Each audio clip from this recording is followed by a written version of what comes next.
Alors, pour résumer certaines idées par rapport à la méditation des conversations avec Dieu, que je venais de faire la vidéo, je voulais dire, à force de prendre simplement le temps, comme en tant qu'habitude, de faire par exemple 5 minutes par jour, ou à tel moment, ou quand on doit attendre le bus, ou quand on est debout et qu'on peut détendre le corps et laisser passer, ou quand d'un coup on veut s'arrêter, c'est à force de prendre ces petits moments-là qu'on commence vraiment, selon moi, à ressentir à l'intérieur comment ça bouge.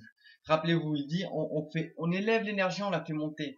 Donc on peut toujours revenir à la conscience des pieds, à sentir ses genoux, ses jambes, ses cuisses. Personnellement, j'ai un blocage assez pas mal au niveau de la jambe droite et de la hanche droite, à l'endroit où ça passe. Hop, je vais mettre comme ça. Ce côté-là, par exemple, clac, ça a plus de mal à passer, ça vient ici, là ça tourne là. Cham, je vais me mettre sur un pied. Ça rentre ici, ça rentre là, ça revient ici et pam, et ça fait sur les deux pieds. Par rapport aux pieds là, les deux, ils galèrent à s'ouvrir alors que je tire, alors que de l'autre côté, ils s'ouvrent. Et c'est cette même chose qui a fait en fait que ça représente mon asymétrie interne. Elle est représentée par ce cassage là. Mais il est parfait, car ce cassage a permis de ressentir, d'aller vraiment à l'intérieur, de sentir ce que ça donnait, et du coup j'ai profité de ce qu'on aurait dit un malus, ou ce que certaines personnes auraient pu condamner comme s'ils avaient vécu à ma place, comme c'est ignoble, j'ai pas eu de chance, etc., etc. Et je l'ai pris comme une chance de pouvoir vraiment me sentir. Donc je sens que j'ai un blocage au niveau du chakra du feu, troisième, que ça doit passer. Et du coup, à force de laisser passer, de laisser couler l'énergie, eh bien, ça me fait énormément de bien. Et ça me donne envie d'aller vers l'intérieur et de me prendre ces moments-là. Donc je voulais dire, c'est quand on prend des petites habitudes, par exemple de faire 5 minutes le matin, ou 10, ou 15, ou une demi-heure, ou une heure le matin, on voit comment fonctionne notre vision des choses, notre conscience par rapport aux choses. Mais aussi, on peut sentir nos circuits énergétiques à l'intérieur. Donc vraiment faire comme il dit, sentir l'énergie qui monte, le canal qui se fait, les deux jambes qui se relient, ça passe par la colonne intérieure, ça arrive au niveau du ventre, ça arrive au niveau du cœur, ça arrive au niveau des épaules et on détend les épaules, ça arrive au niveau de la tête par l'intérieur, aussi bien par derrière que par devant, et ça arrive jusqu'au chakra couronne, tout en haut.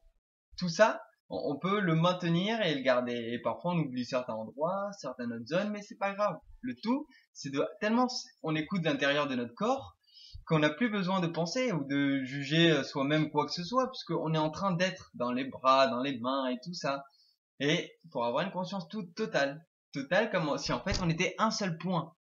Mais comme on a du mal, on a tous du mal, moi de même, on choisit un point de référence, par exemple derrière le troisième œil, comme il dit, pour à partir de ce point de référence-là, s'englober dans un tout. Parce qu'en fait, si on y pense bien, quelle que soit la taille du point, on peut toujours le diviser en deux. Donc en fait, on peut toujours rester sur un seul point en tant que conscience. Un jour, ce point deviendra notre entièreté, notre aura, notre bulle énergétique. Mais pour l'instant, on peut le mettre soit dans le cœur, et à partir de là, on le grandit. Donc, on est dans le cœur et on le laisse grandir.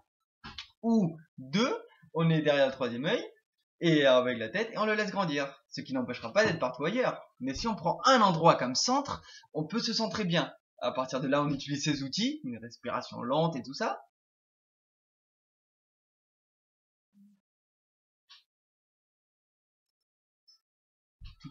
Et on jouit simplement de sa présence et des ressentis. Quand on peut atteindre une paix profonde pendant longtemps, on se rend compte qu'on n'a plus besoin de quoi que ce soit d'extérieur. Et ça, quand on jeûne, faites 24 heures, 32 heures, 3 jours, une semaine de jeûne, et on se rend compte qu'on a besoin d'absolument rien extérieur en fait pour se nourrir. On se nourrit par sa simple présence, par la simple compréhension de ses mécanismes et par la simple énergie. Et si on veut vraiment se nourrir, on mange des fruits de la qualité, bio, tout ça, ça avec moins de pesticides, mais c'est pas obligatoire, hein, mais c'est plus optimal.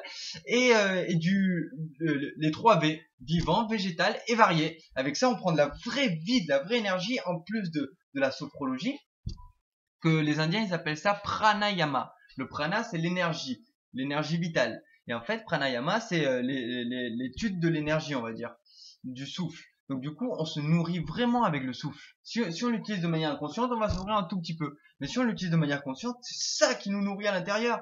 Donc à force de garder une continuité, on sent c'est où qu'on veut être. On sent que c'est ça qu'on a besoin d'étendre, on détend, on est à l'intérieur. Mais il faut savoir qu'à chaque fois qu'on travaille l'intérieur, on est en train de faire un investissement énorme pour le futur. pour toutes nos capacités, pour toute notre présence. C'est pas seulement je vais me guérir ces petits endroits. Non. Par exemple, on travaille et la concentration, et le silence, et la paix, et les ressentis, et la détermination, etc., etc., et la guérison, et l'union, et le partage après, parce que de cette même force, on va essayer de donner. Et vous voyez tous les bénéfices? Alors que quelqu'un pourrait le voir, oh, je sais juste de faire le calme, j'ai rien à faire, mais je m'ennuie et je peux rien faire et ça me servira à rien et c'est pas bien. Et du coup, il va continuer à faire plein de petites activités et il va pas écouter le doux silence de l'âme, c'est-à-dire sa vraie présence.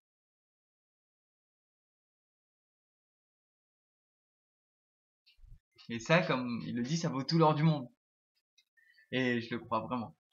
Donc c'était juste pour synthétiser encore un peu tout ce qu'on peut utiliser ces énergies de ces méditations et je vous conseille de revoir la vidéo d'avant ou de lire le lien que j'ai mis en dessous de la vidéo YouTube ou sur le mur Facebook pour réutiliser tous les outils qu'ils nous donnent pour mieux comprendre et pour mieux l'intégrer d'une manière naturelle, simple et efficace. Parce que le but en soi, c'est pas de méditer. Le but, c'est de ressourcer en se méditant et de utiliser la vie comme une méditation. Et de cette méditation-là, on peut à chaque fois être plus intensément dans tous les tracas. Après, quand il faut faire des trucs plus durs, comme jouer en live de la musique ou parler en conférence devant des gens, on peut rappeler à soi ce sentiment et cette présence qu'on a travaillé pendant des heures, travailler entre guillemets, parce que c'est jouer aussi, pour l'utiliser pour le bien commun. Et tout ça, je trouve que c'est merveilleux. Donc voilà, je voulais en parler pour faire un petit résumé break de ce qui me venait à l'esprit. Donc je vous souhaite une très bonne journée et n'hésitez pas à poser des questions ou faire quelque chose ou etc., etc. Vous voyez ce que je veux dire. Sur ce, passez une très bonne journée. Bye bye.